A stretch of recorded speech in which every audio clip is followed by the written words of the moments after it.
नमस्कार विद्यार्थी मित्रांनो, मी प्राध्यापक कोकाटे केशव विठ्ठलराव. आपण दमा मिरासदार यांची गवत ही कथा या ठिकाणी आता अभ्यासणार आहोत. या कथेतून माणसाच्या दुःखाचं चित्रण इथं केलेलं आहे. नायक आहे बाबू, त्याचं दुःख अबोल आहे आणि बापू हा चतुर आणि कंजूस आहे. दिवस पावसाळ्याचे आहेत. बापूचं घर गळते, गवते वाढले माळदावर, नवी पेन टाकणं गरजेचं असतं आणि हे गवत पाहून 1 रुपया लागेल असं तो बापूला म्हणतो आहे. पण बापू मात्र त्याला दुपारची भाकर खाय आणि 4 आणे देतोय.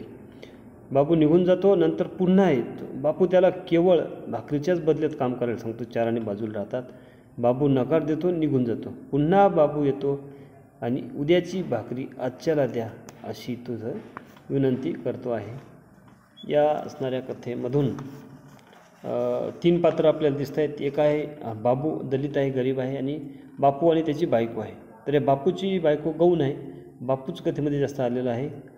तो अगदी कंजूस आहे आणि बेरकी आहे. तर बाबू हा विचारागतिक आहे असा आहे. दलित आहे, मोलमजुरी करून तो पोट आपला भरणार आहे. नाही मजुरी उपाशी राहावं लागणार असं त्याच्या वाट्याला येतं. रात्रभर पाऊस पडला आहे, थांबला आहे. सकाळी आता सूर्याचा स्वच्छ प्रकाश पडलेला आहे. रस्त्यावर चिखल आहे, डबकी जागजागी साचली गजूळ पाण्याची, आणि उमरेवर बसून बापू ती बाहेरची गंमत पाहतो आहे. नुसतं धोतर नेसून उघड्या अंगानं बसला आहे. छातीवर, पाठीवर, दंडावर, कानात त्याचे केस, त्यामुळे तो एखाद्या अस्वलासारखाच दिसतोय. जानव्याला लावलेल्या त्याच्या किल्ल्याच्या जुर्ग्याची चाळा करीत तो उगाच आपला इकडं तिकडं असा पाहतोय. थोड्या वेळाने महाराजचा बाबू रस्त्याने चाललेला त्याला दिसला. बापूला एकदम आठवलं. थोडा विचार केला आणि मग बाबूला एकदम बाबू हाक मारली. रामा महाराजचा तरुणाट पोरगा होता बाबू. आपल्याच नादात चाललेला. बापून हाक मारली, दचकला, थांबला, पाहिलं इकडं तिकडं. उंबऱ्यावर बसले बापू दिसला. बामण रामराम केला. एक काम सांगायचे होते म्हणून बापू क्षणभर विचार करून. या पावसाळ्यात घर गळत होते सारखं, जमिनी ओली होत होती आणि चिखल गवत होते माळदावर. मग आता हे बापूला सांगावं, आणखी दुसरे कामच नव्हतं. बाबू ताट मानेन चालायला लागला. बापून त्याला विचारलं, अरे काय झालं? थांबला. बाबू म्हणाला, अहो कोण करतं असलं काम आणि का मिळायचं यातनं? त्यापरीस रोजगारावर गेलो कुठं तर 2-2 रुपये मिळतील असं म्हणतो आणि पुढे जातो. बापूने त्याला पुन्हा हाक नाही मारली. त्याची ₹2 रुपयाची भाषा ऐकून बापू हबकलाच. कुणाला तरी जेवायला द्यावे, काम करून असायचं बापूचा बेत. आणि बापू दुसरा मजूर शोधत, पण काढायला त्याला कोणी भेटलाच नाही. तासभरानं बाबूच परत. बापूला राग आला. त्याला हाकही मारली नाही. पण बापूच्या घरासमोर उभा राहिला. बापूला वाटलं आश्चर्य.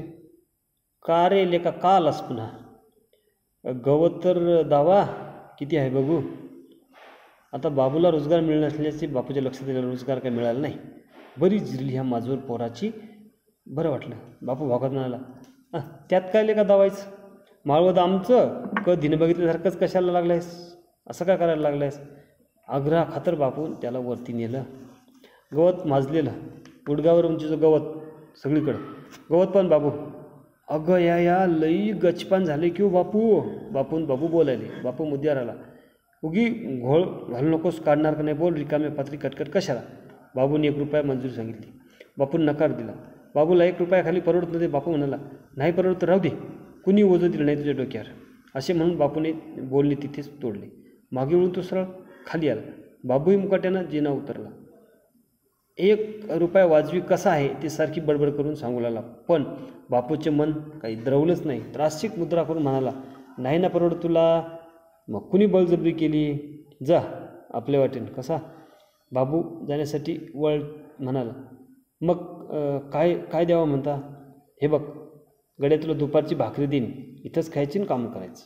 संध्याकाळच्याला जाताना 4 आणे कमरेला लावून जायचं. हे बागून बाबू चिडलाच. नुसती भाकरी 4 आणे? तो 4 आण्यात काम करायला तयार नव्हता. बापूचं बोलणं ऐकून तो मुकाट्याने बाहेर पडला. बाबू गेल्यावर बापूची बायको बापू म्हणाली, का घालवलं त्याला? आणखीन 4-2 आणे कमी जास्त करायची, देऊन टाकायचे काम. बापू मात्र गवत उद्याच निघणार म्हणून बिनधास्त. बाबूचं गवत काढायला येईल अशी त्याची खात्री होती. बाबू दुपारची आंघोळ करून 2-3 तास झोपला. सायंकाळ होत आली तेव्हा बापूकडे आला. बापूने विचारलं, का रे बाबू, का आला होतास? बाबूच्या चेहऱ्यावर सकाळचा तापटन नव्हता. तोंड त्याचे काळवडले होते. पराभूत आवाजात म्हणाला, देऊन टाका की मालक, तेवढे काम करून टाकतो आत्ताच्याला. बापू चिडल्यासारखा त्याला म्हणाला, आत्ताच्याला काय करणार तू? दिवस बुडत आला, आत्ता विचारायला आलास होय? आता जेवढं होईल तेवढं काम करायला बाबू तयार. बाबूने त्याला मजुरी काय करणार विचारते. बाबू म्हणाला, काय तुम्ही सांगताल तसं भाकरी द्या आणि वर काय 4 आठाने द्याल ते. हे ऐकून बापूच्या कपाला आठ्याच. तर अंगणातून त्याने शेळी हाकलली. मग खणखणीत आवाज म्हणाला, आत्ता तुला शहाणपणा सुचला होय? आभाळ केवढं आले भरून, बघितलंस काय? आपल्या शहाणपणाचा आभाळाचा काय संबंध आहे? बाबूला काहीच नाही कळलं. तो बापूकडे काही न बोलता बघत राहिला.